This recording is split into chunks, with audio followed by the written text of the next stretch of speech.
1974, 1977, 1978, 1983. Aujourd'hui, je m'en fous. Je me souviens de tout, comme s'il avait fait beau toute cette époque-là. Les souvenirs, c'est comme une fausse vie qu'on subit. Souvenirs, c'est comme les films, super vite. Ça, comme sa propre vitesse. Faut pas ralentir la machine, de peur de brûler. Ce qui reste, faut prendre ça comme ça vient. Je regarde et je profite. Et je revois mes amis.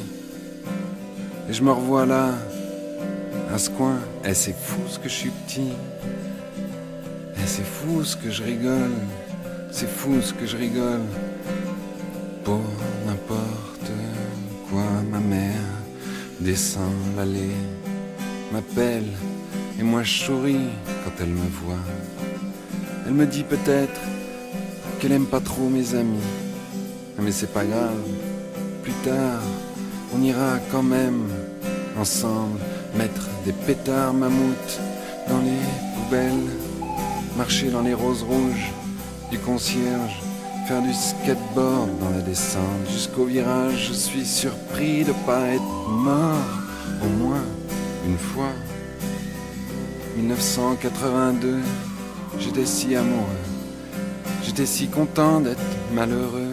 Je croyais que ça finirait pas, ça s'est fini tout seul bien sûr. En 1983, moi et elle, moi et Barbara, on se regardait, on restait là. J'aimais sa mère aussi un peu, je crois. J'attendais devant sa porte, je restais dans l'escalier. J'appuyais la minuterie jusqu'à ce que je parte en courant, jusqu'à ce que de l'autre côté j'entende ta voix. Il y a eu d'autres filles plus tard. J'ai jamais compris ce qu'elles pouvaient me voir que toi tu ne voyais pas. J'ai jamais rien compris, Barbara. Tu sentais bon le parfum de ta mère.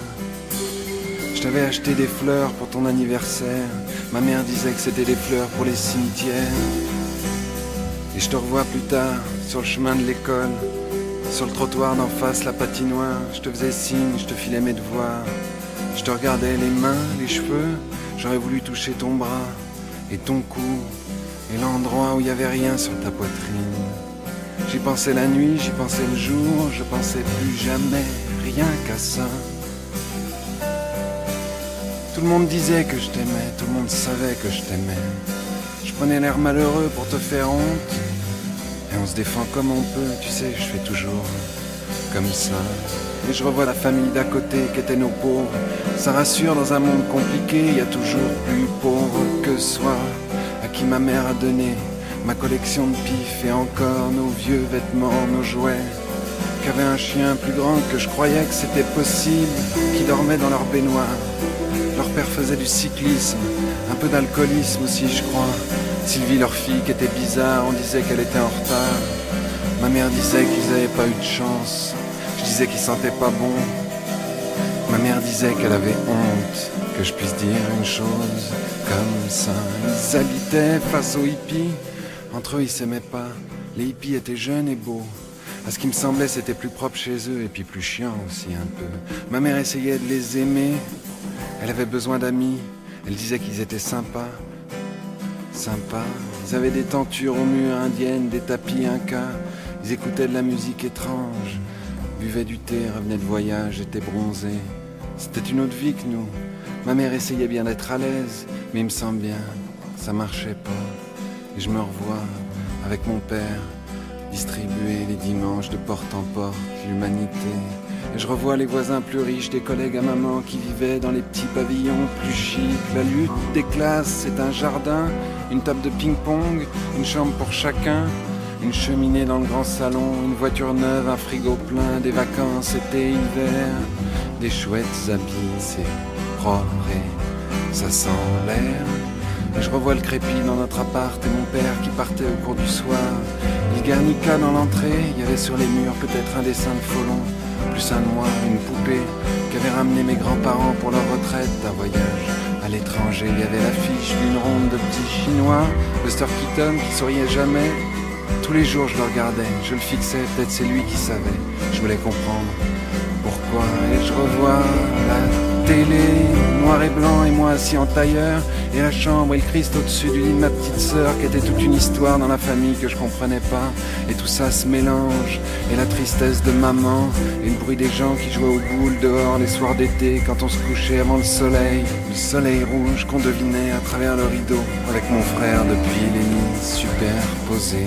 On rentrait à 6h pour le bain du soir, on évitait la malade du bas de la cité, qui avait notre âge et qui crachait sur tout le monde, qui se promenait tous les soirs pareil avec son père, on disait la mongolienne qui faisait peur.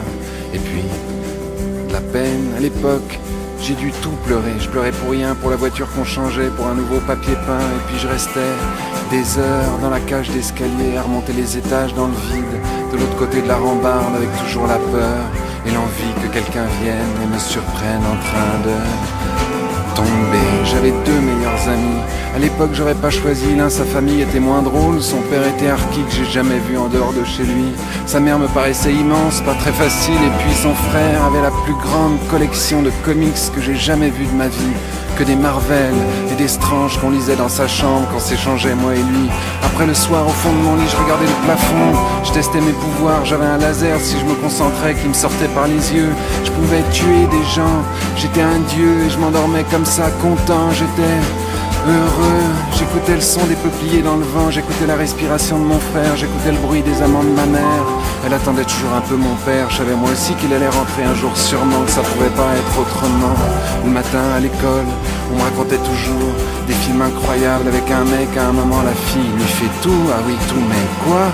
On se montrait un peu fermé, le creux de nos bras, paraissait que les filles en dedans, au milieu, c'était comme ça et moi toujours, je voulais que tout le monde m'aime, j'avais un tel besoin d'amour, qu'il aurait fallu tout l'amour de la terre et que ça faisait encore pas beaucoup pour que je me sente enfin à l'aise, me faire aimer de la boulangère, des gens qui passent dans la rue, me faire aimer de toutes les grand-mères, j'aurais demandé de l'amour à un clochard, toutes ces histoires d'enfants perdus qu'on retrouve pas, les enfants leurs problèmes, c'est qu'ils sont pas regardants, ils prennent ce qui vient, je sais, moi j'étais comme ça, je me souviens encore de mon voisin Johnny, qui était nerveux, je crois, qu'a mal fini.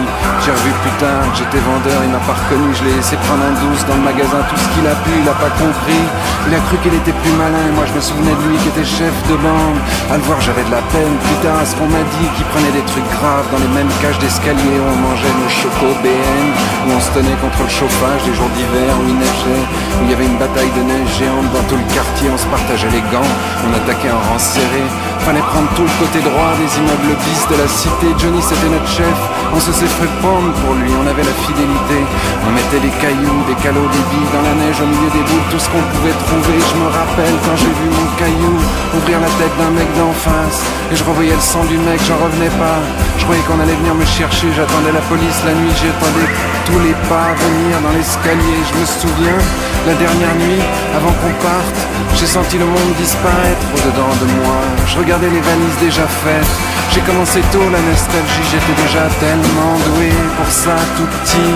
Et je me souviens encore d'un jour, la fille de la voisine que j'aimais pas, elle me montrait tout ce qu'il y avait à voir et moi j'imaginais Barbara, je montrais moi aussi, elle voulait que je lui dise que je l'aime, elle me courait après dans les couloirs, je disais que non, je ne l'aimais pas, mais toi, je t'aimais bien toi, je t'aimais Barbara, en 1982, en 1983, oh oui, depuis longtemps, je t'aimais Barbara, et Jérôme aussi, et Kassem, et le parrain de ma sœur et ses filles, et maman et mon petit frère, ma petite sœur et mon père qui revenait pas. J'aimais tout le monde à l'époque, tous ces gens-là, et Johnny aussi, et même Sylvie qui était en retard. Je les aimais tous, mais surtout toi, je t'aimais Barbara, en 1982, en 1983, depuis longtemps, je t'aimais Barbara.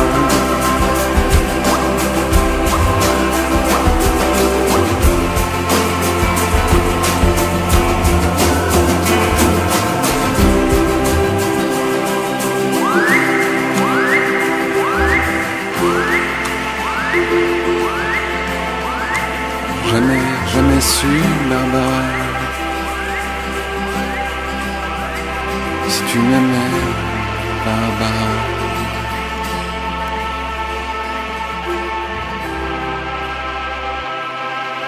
J'ai jamais su, Barbara. Jamais su si toi tu m'aimais,